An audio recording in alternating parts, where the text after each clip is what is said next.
رمضان کے مبارک مہینے میں پاکستانیوں کے ارد گرد گھمسان کرن ہے. عوام مہنگائی سے لڑ رہے ہیں. سیاستدان ایک ایسے اقتدار کی لڑائی میں مصروف ہیں جس میں اختیار کسی اور کے پاس ہوتا ہے. اور تو اور جج صاحبان بھی لنگوٹ کس کر ایک دوسرے کے آمنے سامنے آ چکے ہیں. اور سب سے زیادہ تشویش والی خبر یہ ہے کہ نیشنل سیکیورٹی کمیٹی کے حالیہ اجلاس کے بعد اعلان کیا گیا ہے کہ دہشت گردی کے خلاف ازسر نو ایک نیا آپریشن منظم کیا جائے گا. غور فرمائیے، سعودی عرب اور ایران اپنی لڑائی ختم کر رہے ہیں اور ہم ابھی تک انہی پرانی لڑائیوں میں الجھے ہوئے ہیں جو اس خطے میں امریکہ نے شروع کی تھی. امریکہ اس خطے سے واپس جا چکا ہے، لیکن ہم ابھی تک ان لڑائیوں میں اپنے وسائل اور جانیں قربان کر رہے ہیں جو امریکہ کی وجہ سے شروع ہوئیں. ان لڑائیوں میں الجھے رہنا بطور ریاست بہت بڑی ناکامی ہے، اور اس ناکامی کی وجہ صرف سیاستدان نہیں بلکہ تمام اہل اختیار اور اہل فکر و دانش بھی ہیں. آج ہم جس سیاسی انتشار اور افراتفری کا شکار ہیں، اس کی اصل وجہ فکری انحطاط ہے. اہل سیاست سے لے کر اہل فکر تک پوری قوم اندھی محبت اور اندھی نفرت کا شکار ہے. اس فکری انحطاط کا اس سے بڑا ثبوت کیا ہوگا کہ ایک دانشور صاحب فرماتے ہیں کہ عمران خان کو وہ مقبولیت ملی ہے جو قائد اعظم کو بھی نہیں مل سکی. میرے خیال میں عمران خان کو قائد اعظم کے مقابلے پر کھڑا کر دینا عمران خان کے ساتھ دوستی نہیں بلکہ دشمنی ہے. خود خان صاحب بھی قائد اعظم کے ساتھ اپنے تقابل کو پسند نہیں کریں گے، کیونکہ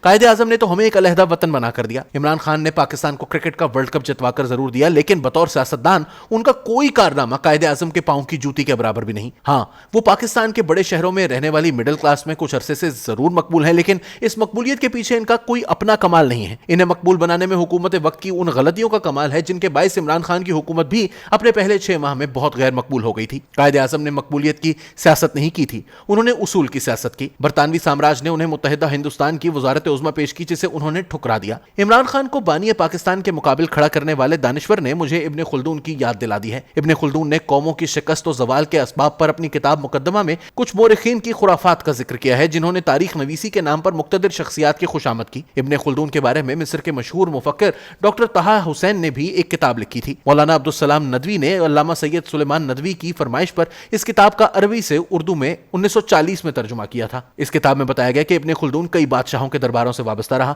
وہ بطور وزیر اور مشیر درباری سازشوں کا ماہر تھا، اور ان سازشوں کی وجہ سے وہ کبھی جیل گیا، کبھی جلا وطن ہوا. شاطر ایسا تھا کہ امیر تیمور یعنی تیمور لنگ جیسے جنگجو حکمراں سے اپنے خچر کے منہ مانگے دام وصول کر لیے. لیکن جب امیر تیمور نے قرآن پاک کی ترتیب میں تبدیلی کا ارادہ کیا تو ابن خلدون نے خوشامد کی بجائے اس کے ساتھ بحث کی. امیر تیمور بھی حافظ قرآن تھا اور ابن خلدون بھی حافظ قرآن تھا. ابن خلدون کچھ دیگر علماء کی مدد سے اپنے وقت کے طاقتور ترین حکمراں کو قرآنی آیات کی ترتیب بدلنے سے روکنے میں کامیاب رہا، ورنہ ایک بہت بڑا فتنہ جنم لے لیتا. اپنے انہی ذاتی تجربات کی روشنی میں ابن خلدون نے مقدمہ میں لکھا کہ قومی مسائل کو اندھی محبت اور اندھی نفرت کی بجائے عقل کی روشنی میں حل کرنے کی کوشش کرنی چاہیے. قومی مسائل کو عقل کی روشنی میں حل کرنے کا راستہ اہل فکر دکھاتے ہیں جو ہر قوم یا معاشرے میں ہمیشہ اقلیت میں ہوتے ہیں لیکن تازہ افکار فراہم کرتے ہیں. دور جدید میں اہل صحافت بھی اہل فکر میں شمار ہوتے ہیں. آج کے اہل صحافت بھی مگر اندھی محبت اور اندھی نفرت کا شکار ہیں. اندھی محبت اور اندھی نفرت کے شکار اہل صحافت عمران خان کو قائد اعظم کے مقابلے پر لا کر صرف اپنے فالوورز کی تعداد اور ریٹنگ میں اضافہ کرنا چاہتے ہیں، اور یہ وہ مفاد پرستی ہے جس کی کوک سے مورخین کی خرافات جنم لیتی ہیں. 2047 میں جب قیام پاکستان کے 100 سال مکمل ہوں گے تو کوئی نہ کوئی مورخ یہ ذکر ضرور کرے گا کہ 2023 میں فلاں شخص نے عمران خان کو قائد اعظم سے زیادہ مقبول لیڈر قرار دیا. کوئی نہ کوئی یہ بھی ضرور لکھے گا کہ یہی وہ سال تھا جب شہباز شریف اور ان کے اتحادیوں کی حکومت الیکشن سے بھاگ گئی اور کچھ اہل صحافت اس فرار کو قومی تقاضا قرار دیتے رہے. یہ تمام اذکار مورخین کی خرافات میں شمار ہوں گے، اور ان خرافات میں کئی جج صاحبان کے وہ فیصلے بھی شامل ہوں گے جن کو کبھی سنہرا رنگ میسر نہیں آئے گا. اندھی محبت اور اندھی نفرت کے شکار معاشرے میں کسی کا ہیرو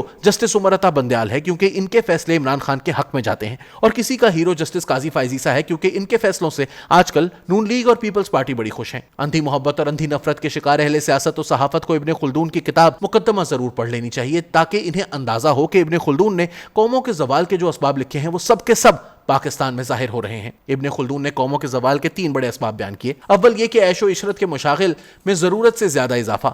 دوم یہ کہ قوم میں باہمی محبت اور یکجہتی کی کمی. سوم معاشی بدعمالی. جب برسر اقتدار گروہ پیداوار کے تمام ذرائع پر قبضہ کر لیتا ہے اور فوج سمیت تمام طاقتور اداروں کو اپنا ہم خیال بنا لیتا ہے. ان خامیوں سے نجات کا واحد راستہ یہ ہے کہ اندھی محبت اور اندھی نفرت کے بجائے قومی مسائل کا حل عقل اور علم اور منطق کو سامنے رکھ کر تلاش کیا جائے. رمضان کے مبارک مہینے میں اللہ تعالیٰ سے دعا کریں کہ وہ ہمیں انسانوں کے ساتھ اندھی محبت اور اندھی نفرت سے نجات دلائے اور 2047 کا پاکستان آج کے پاکستان سے بہتر ہو. اللہ تعالیٰ کسی قوم کی حالت کو اسی وقت بدلتا ہے جب کوئی قوم اپنے آپ کو بدلتی ہے. ہم نے اپنے آپ کو بدل لیا تو سب کچھ بدل جائے گا، اور 2047 کے پاکستان کی نئی نسل 2023 کے پاکستان میں مورخین کی خرافات پڑھ کر حیرت کا اظہار کرے گی. ان خرافات سے نجات میں آنے والی نسلوں کی نجات ہے.